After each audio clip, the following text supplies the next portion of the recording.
You've been told all your life to want it more, to dream bigger, to believe harder, but let me confront you with something uncomfortable. Your life right now is not responding to your wishes, your vision boards, or your late night prayers. It is responding to who you are, your bank balance, your energy, your relationships, your opportunities. They're not random, they're a mirror. You don't attract what you write on a goal sheet. You attract the person who looks back at you in the mirror when the room is quiet and nobody's watching. Here's the truth most people never hear. You can want a new life and still be the same old person, and life will always side with the person, not the wish. In a moment, we're going to pull that mirror closer and change what it's been reflecting. You and I must begin with a truth most people run from. Life doesn't negotiate with your desires. It interprets your character. It measures your habits. It listens to your internal voice more than your external promises. And every day, without fail, it hands you a report card not on what you hope for, but on who you have become. Now, that may sound harsh, but it's actually the most liberating truth you'll ever embrace. Because the moment you stop chasing luck and start cultivating identity, your entire world begins to shift. I want you to think back to a moment in your life when you wished desperately for things to change. Maybe you wanted more income, or healthier relationships, or a stronger body, or peace of mind. And you kept saying, if only I could just catch a break. If only someone would notice my effort. If only my situation would improve. But here's the part nobody wants to admit. Even if life had given you every break you asked for, you weren't prepared to keep it. The person you were at that moment could not sustain the life you imagined. Wishing for a bigger life while operating with smaller habits is like trying to plant an orchard in dry sand. You can pour seeds forever, but nothing grows until the soil changes. Here's the truth. You don't rise to your wishes. You fall to your standards. Your standards dictate your consistency. Your consistency dictates your results. And your results dictate your life.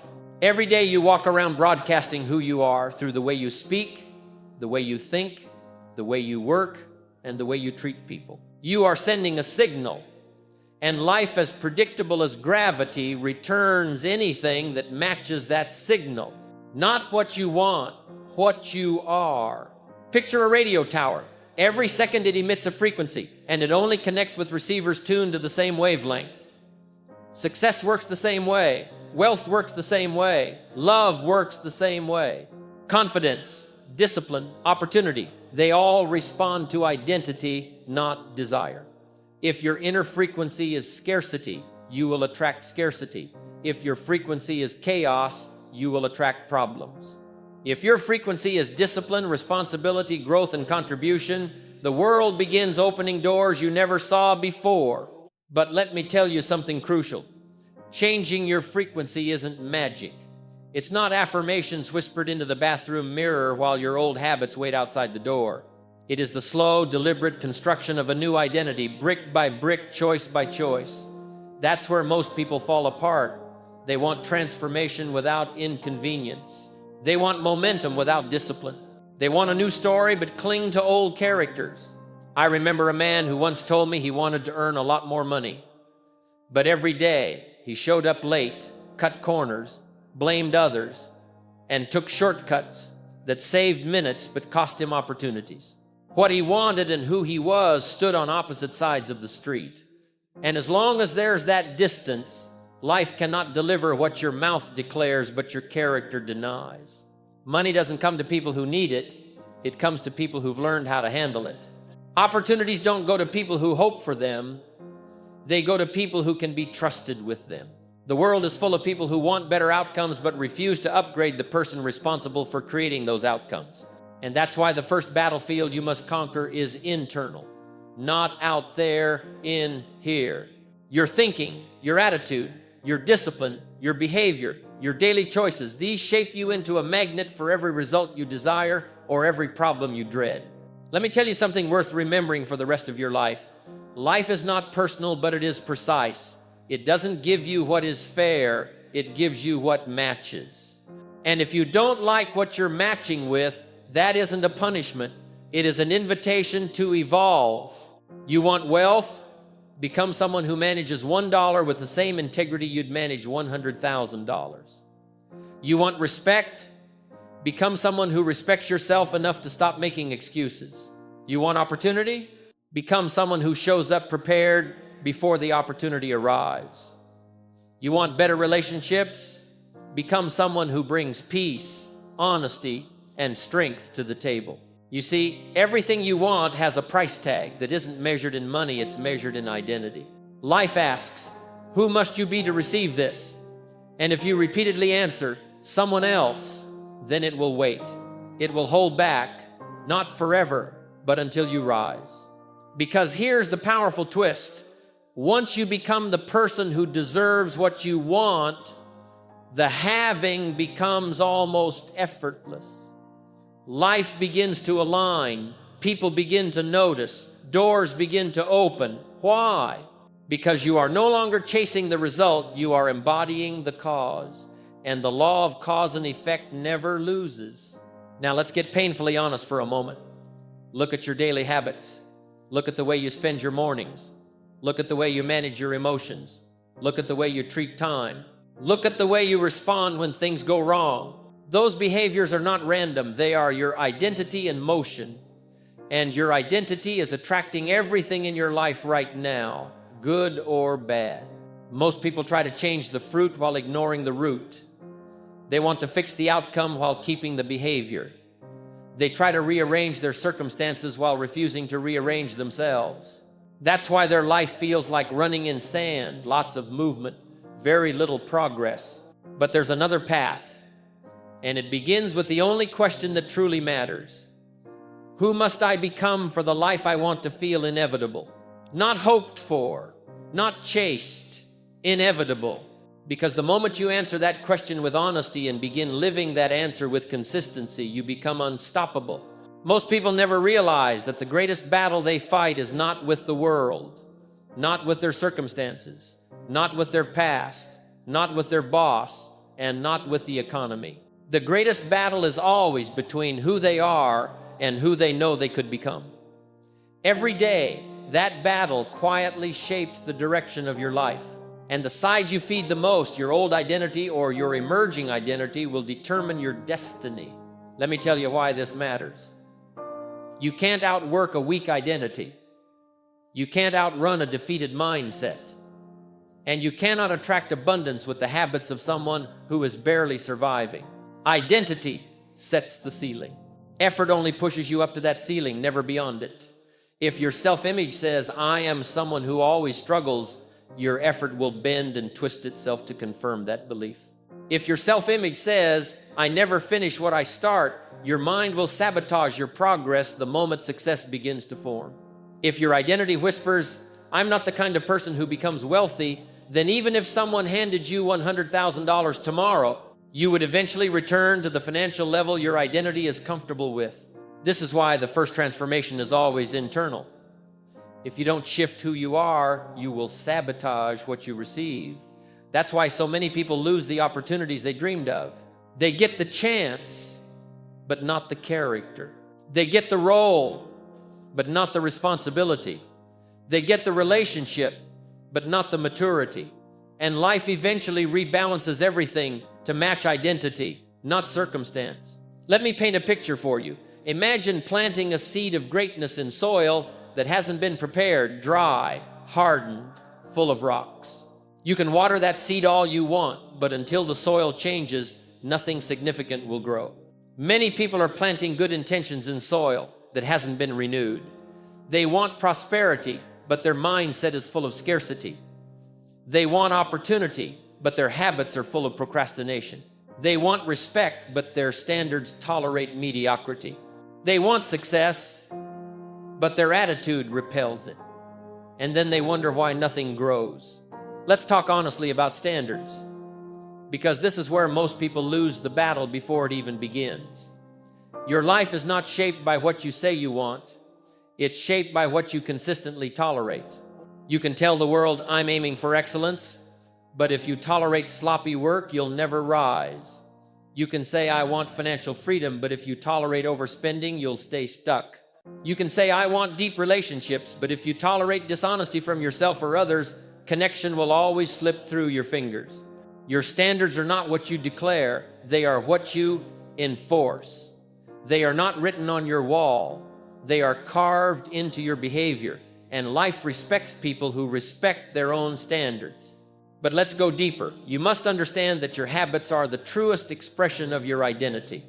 A disciplined person doesn't have to fight to be disciplined. It flows from who they believe they are. A responsible person doesn't have to force themselves to follow through. They simply don't see any other option. A growth-oriented person doesn't have to be convinced to learn. They hunger for it. Habits are not goals. Habits are identity made visible. Here's something your future self desperately wants you to understand. Discipline is not punishment. Discipline is self-respect in action. When you keep a promise to yourself, you strengthen your identity. When you break a promise to yourself, you weaken it.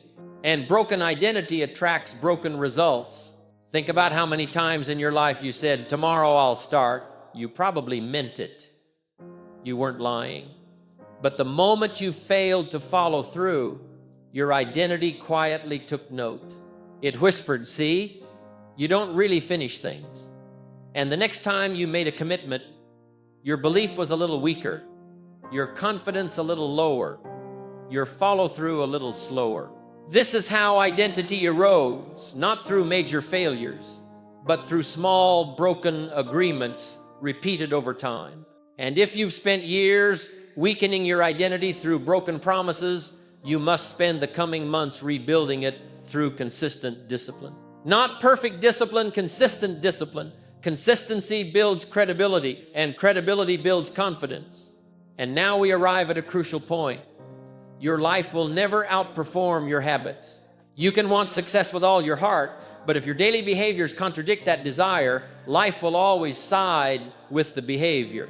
If your mornings begin with chaos, distraction, and reacting, you're broadcasting a frequency of disorder.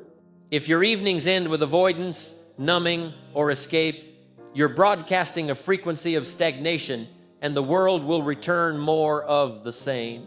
But if you begin to create patterns of clarity, even small ones, the world starts responding differently. A person who wakes up early to learn sends a different signal than someone who wakes up late and scrolls. A person who takes notes while studying sends a different signal than someone who listens passively. A person who budgets consciously sends a different signal than someone who spends impulsively. These differences might look small on the outside, but internally they are massive earthquakes of identity formation. Let's talk about value, because the marketplace is mercilessly honest. It pays for value, not need. It rewards contribution, not intention. And here's the part most people ignore. Value is not created in public, value is created in private. The hours you spend improving your skills, the books you read when no one is watching, the discipline you practice when no one applauds, the integrity you display when no one will ever know, that's the foundation of genuine value. And life, without fail, rewards value. Let me give you an example. I once met a young man who kept saying, if someone would just give me a big chance, I'd prove myself. And I told him, no big opportunity comes to someone who hasn't proven themselves in small responsibilities. You don't attract opportunities with declarations. You attract opportunities with demonstrated capacity. When you become excellent at small things, life begins to trust you with bigger things. And this brings us to relationships, the hidden engine behind so much of what you attract. You don't rise alone, and you don't fall alone. Every person in your life is either watering your potential or draining it. And your identity will always gravitate toward the people who reflect your current level of belief, discipline, and ambition. That's why upgrading your identity often requires upgrading your associations, not out of arrogance, but out of necessity. If you surround yourself with people who normalize excuses, complaints, and stagnation, your identity will adapt downward to survive.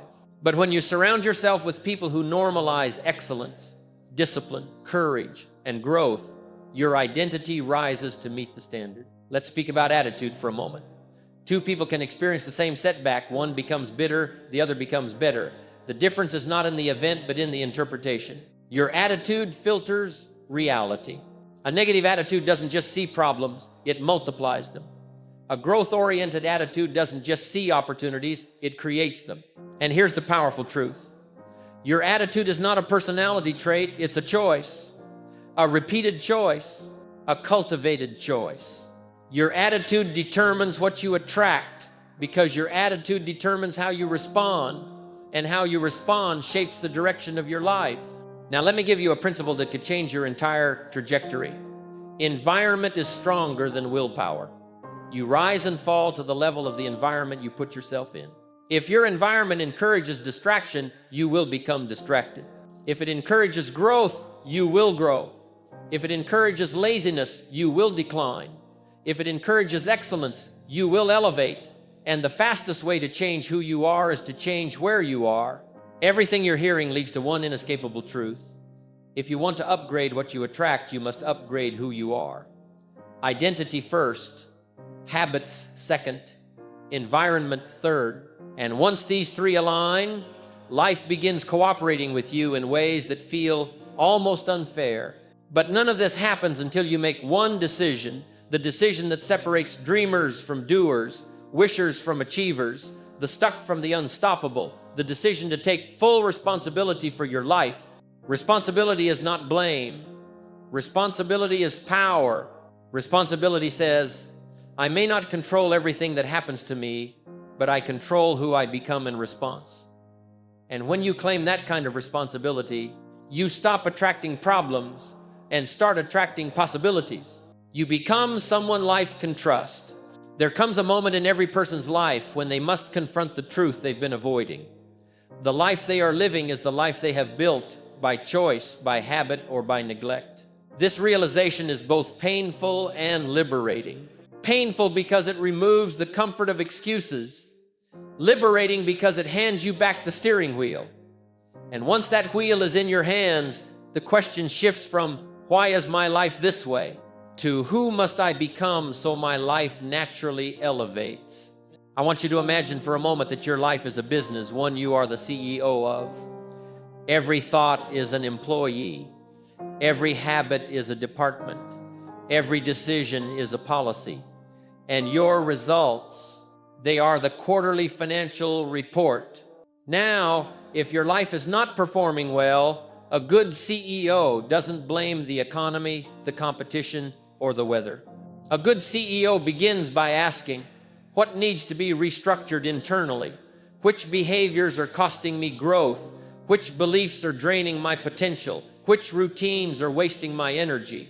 This is the exact same approach you must take with your personal development.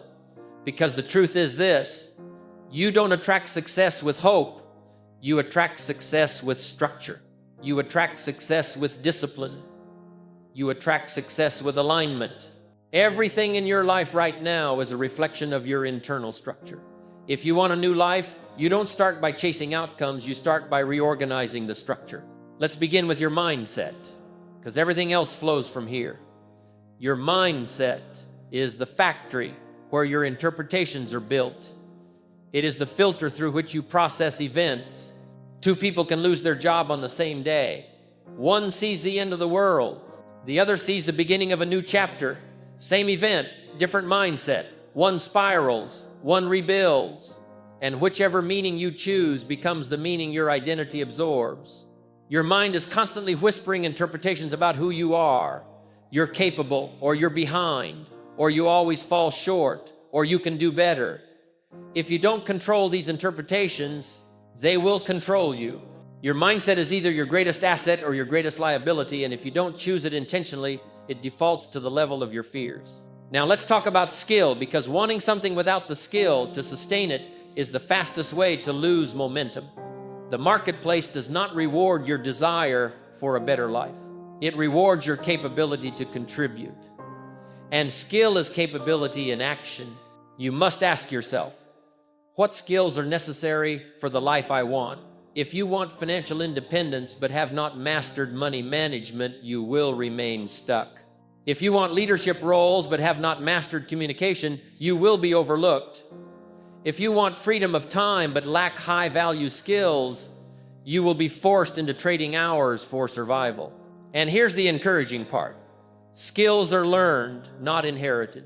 No one is born disciplined. No one is born confident. No one is born financially intelligent. These are learned competencies earned through repetition, through books, through mentors, through mistakes.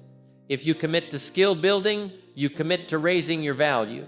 And the marketplace always pays for value.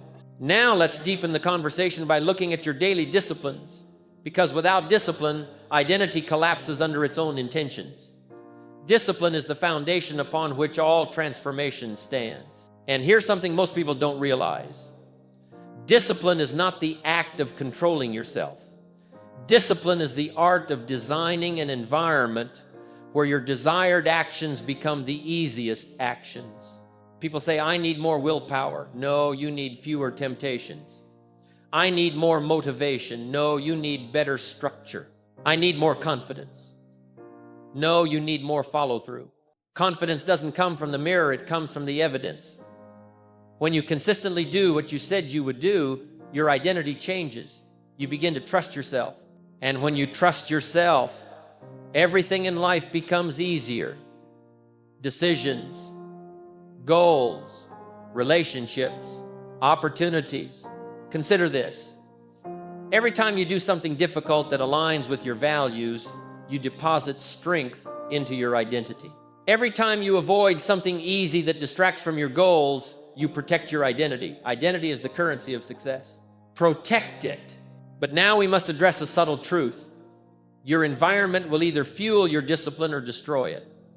Most people fail not because they lack desire, but because their environment sabotages their intentions. Imagine trying to get healthy while your kitchen is filled with junk food. Imagine trying to write a book in a room designed for distraction. Imagine trying to save money while spending time with people who mock financial discipline. You rise to the level of your environment. You fall to the level of your environment. Your environment is not neutral, it is always shaping you. And this leads us to something even more powerful. The people you surround yourself with are either strengthening your identity or weakening it. Relationships are mirrors. They reflect your standards. They reveal your growth. They expose your blind spots. If you surround yourself with complainers, you begin to speak their language.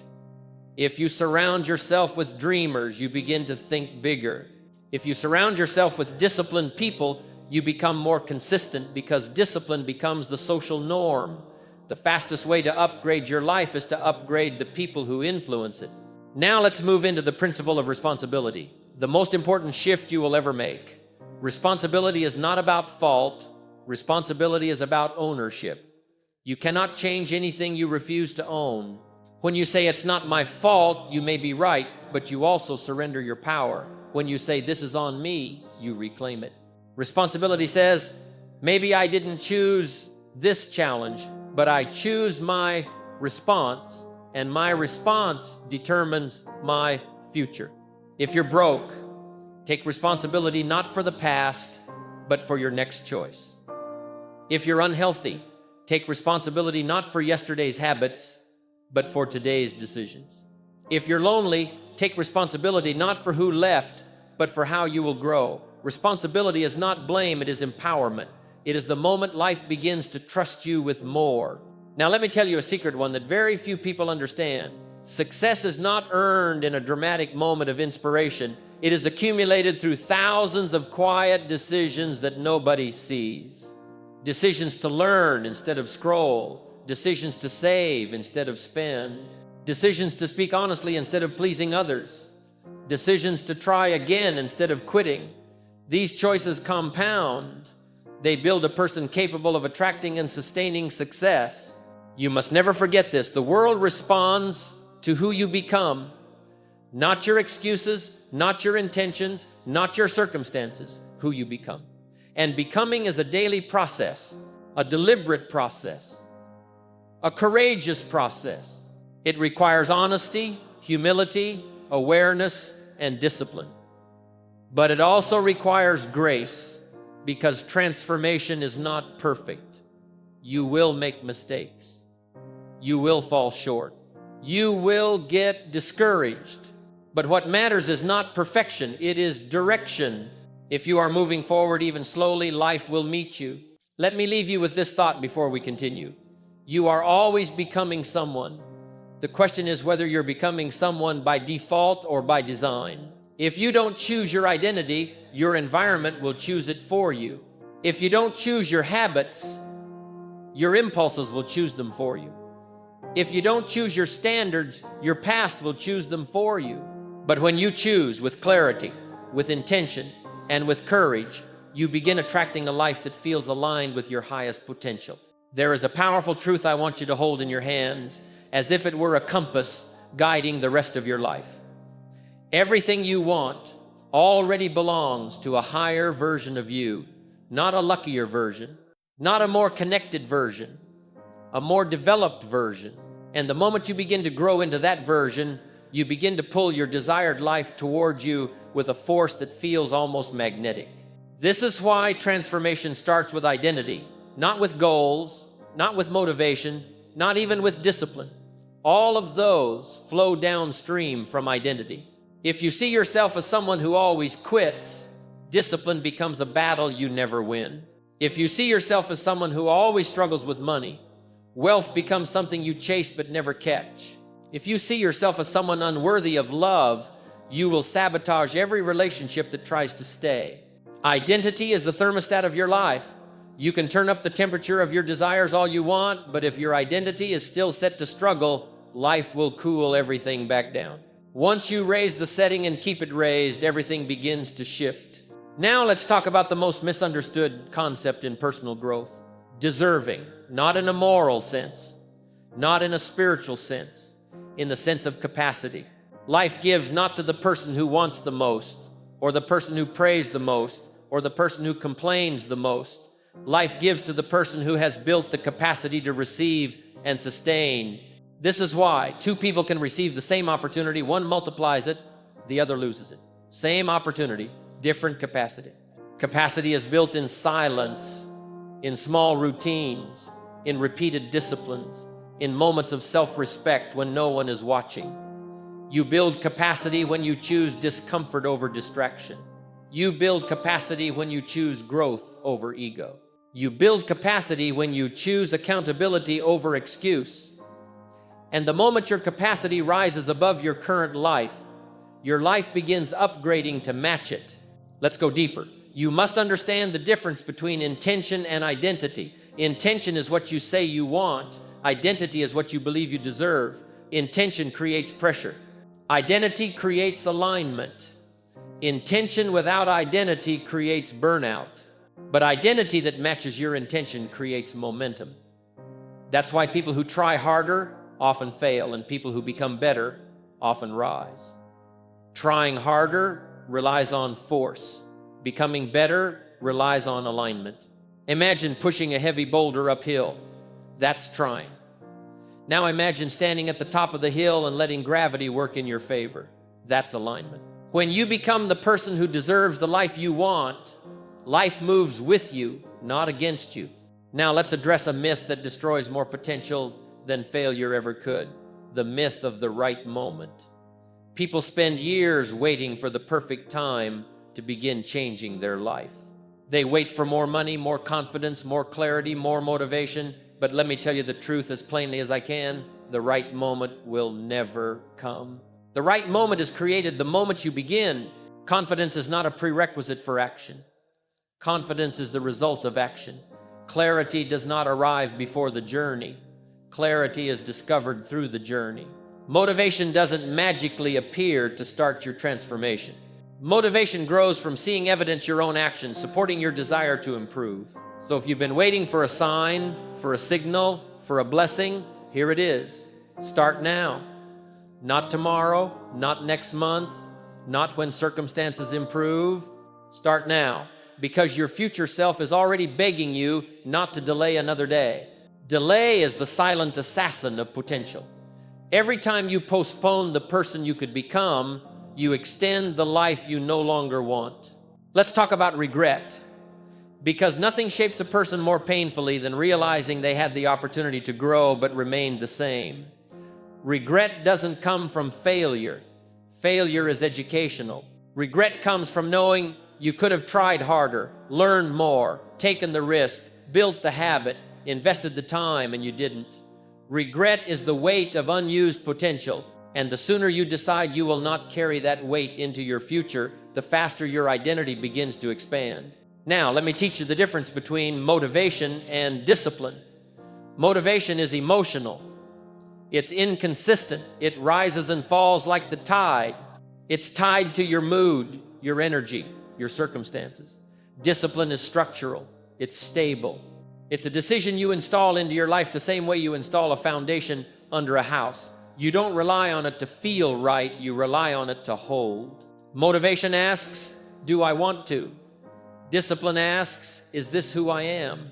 The moment your discipline becomes an extension of your identity, transformation becomes inevitable. This brings us to the single greatest law of personal growth. Small improvements compounded over time create extraordinary transformation. Not dramatic changes, not massive leaps. Small improvements. 1% a day. One better decision daily. One more page read. One extra hour of learning each week. One less excuse tolerated. People try to overhaul their entire lives in a weekend. That's not transformation, that's overwhelm. Real growth is quiet, almost invisible, until the day it becomes undeniable. Think of a bamboo seed. It sits underground for years before you see a single sprout. During that time, nothing looks different on the surface. But beneath the soil, roots are expanding, strengthening, preparing. Then one day it shoots upward, growing at a pace that looks impossible. Your life works the same way. You might not see visible progress immediately, but your new habits, new thoughts, new discipline are forming the roots of a future breakthrough. When the time comes, the results will not match the pace of your actions. They will reflect the depth of your identity. Now let's examine the role of adversity. Because your challenges are not here to break you, they're here to introduce you to yourself. Every setback exposes weakness. Every difficulty reveals a truth you've been avoiding. Every challenge invites you to become stronger, wiser, more resilient. Most people run from adversity, but adversity is the fire that forges identity. Without pressure, you remain soft. Without challenge, you remain untested. Without resistance, you remain unshaped. You must learn to ask better questions during difficulty. Not why me, but what is this teaching me? Not when will this end, but who will I be when it does? Not why is this happening? Not, but how can I use this? Successful people are not spared from adversity. They simply interpret it differently. They see adversity as training, not punishment. Now let's talk about something most people overlook. The importance of your internal dialogue. You speak to yourself thousands of times a day. Those words are seeds. They either build your identity or break it. If you constantly tell yourself, I'm tired, I'm overwhelmed, I can't, I always mess up, you're watering weeds. But if you speak truth, I'm capable, I'm learning, I'm growing, I can handle this, you're watering potential. And potential, when watered consistently, becomes power. We must also discuss contribution, because a self-centered life collapses under its own weight. The more you serve others, the more valuable you become. The more valuable you become, the more opportunities flow towards you. Contribution expands identity. When you focus on giving instead of getting, you grow into a person who naturally attracts respect, trust, and abundance. The world opens its doors more easily to those who open their hearts. Finally, we arrive at the climactic truth of this entire journey. You don't attract what you want, you attract what you are. But here is the miracle hidden inside that truth: you can become anything. You can rebuild your identity. You can rewrite your habits. You can raise your standards. You can reshape your environment. You can learn new skills. You can reclaim your discipline. You can expand your attitude. You can elevate your thinking. And the moment you do, your life must follow. Life is not waiting to see what you want. Life is waiting to see who you choose to become. And the moment you decide fully, wholeheartedly, without excuse to become the person worthy of the life you desire, everything changes, not instantly, but inevitably, because the world cannot resist a person who has aligned their identity with their destiny. You right now are capable of extraordinary transformation. You are capable of rebuilding yourself from the inside out. You are capable of shedding the old identity that has kept you small. You are capable of rising into your potential. And the moment you do, life will rise with you. This is your moment, not someday, not later, now. Become the person worthy of the life you imagine, and watch as that life begins to move towards you, piece by piece, step by step, almost as if drawn by an invisible hand. You don't attract what you want, you attract who you are. So rise, become, and claim the life that has been waiting for you to grow into it.